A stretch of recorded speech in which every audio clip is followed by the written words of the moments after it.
Well, hello everyone. This is a video about how I clean out my radiator on my tractor.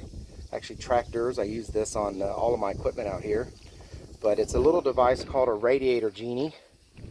This is it, connected to the air hose right now. I've got the air compressor turned off so I can actually hear.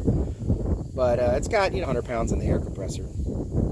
Now, there is a little regulator on this device to let you turn it down and up on how much air power you want coming out of it on the device, but I usually set it on the regulator on the actual air compressor. Take it easy because, man, this thing really blows very strong. So when you do it the first time, you're going to want to practice a little bit because, man, you turn that thing on the first time, if you're not holding it well, you're going to slam it back into other coolers or other parts.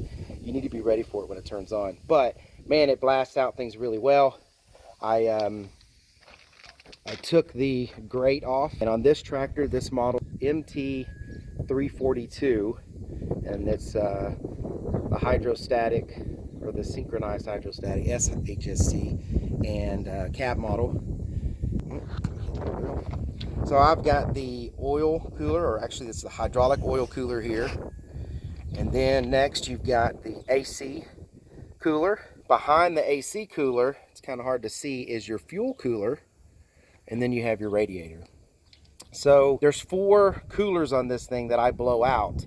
Now it's very easy to blow out the hydraulic cooler on this, and it's nice and big when it comes to the coils in it, and then you've got a lot of space between it to get in there. So that one's very easy to clean out, and your radiator is pretty easy to clean out. You can go in back from the fan and blow this thing out, but you've already got your protector grill in the front that's catching the big stuff, so really you're just blowing out as much dust as you can get out of there. The hardest ones to clean are the ones here in the middle, which is the fuel and the AC. But with this Radiator Genie, you can get in there pretty easy between the radiator and that fuel cooler and blow it out. And like I said, it's got a lot of pressure. You put 100 psi against this and it should be fine. Read the directions or the manual that comes with the Radiator Genie to make sure 100 psi isn't too much. I don't remember, but that's usually around what I'm putting through there, and I mean it cleans out every last speck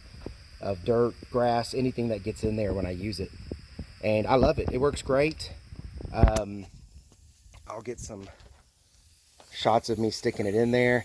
I'm doing it one-handed, so I'm going to lay the pipe against this metal bracket because, no lie, this thing has a lot of pressure. And I don't know if you all of that coming out of there, but I mean it will blast the dirt out of there. The good thing about it is the way this thing is designed at the end here. If you can see that, it pressures the air through, it pushes the air through without bending the little coil pieces inside of your coolers. And that's very important because that's really what cools off the fluids that are going through there are those little bitty coils, and the air flowing through there, it picks up and transfers the heat out and transfers the coolness in. So again, that's how I do my clean outs on my radiators, all my coolers, all my tractors. Skid steer, backhoe, this tractor, heck, I use it for cars, anything that I have where I need to clean out something that's gotten pretty dirty. And I do this quite often. If I go mow, I mean, before I mow I do it, and after I mow I do it. This tractor has been really good when I mow. I think it maybe has to do with the layout of these coolers or the way they did it, I'm not sure, but it doesn't pick up as much grass and dirt as my last one did. I use it also to blow off the outside grill. This tractor needs a bath, but it does great. I mean, I even use it to just blow off the engine. I don't really wash the engine.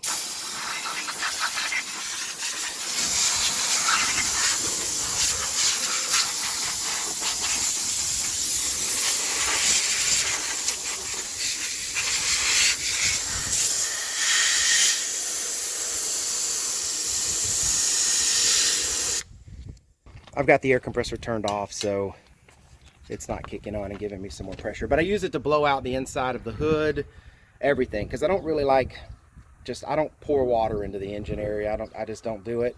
I blow off the excess dirt. This thing should be able to handle a light coating of dust. But it does great. I highly recommend them if you want to be able to really get in there and clean them off. I've heard of people making them themselves, but this device, I think on Amazon, they're like 35 bucks or 40 bucks for 2 of them. When I say 2 of them, that's the water and the air one, but I don't even think I would attempt to make something on my own when you can buy it for that cheap. So but anyways, just wanted to let y'all know how I keep this thing clean and running well on the inside. It's with my little Radiator Genie. So I found the water one, and here's both of them. They both have the same type of ends, but the only difference is the water one has the water hose connection and the air one has the air connection. I'm pretty sure they're both the same thing.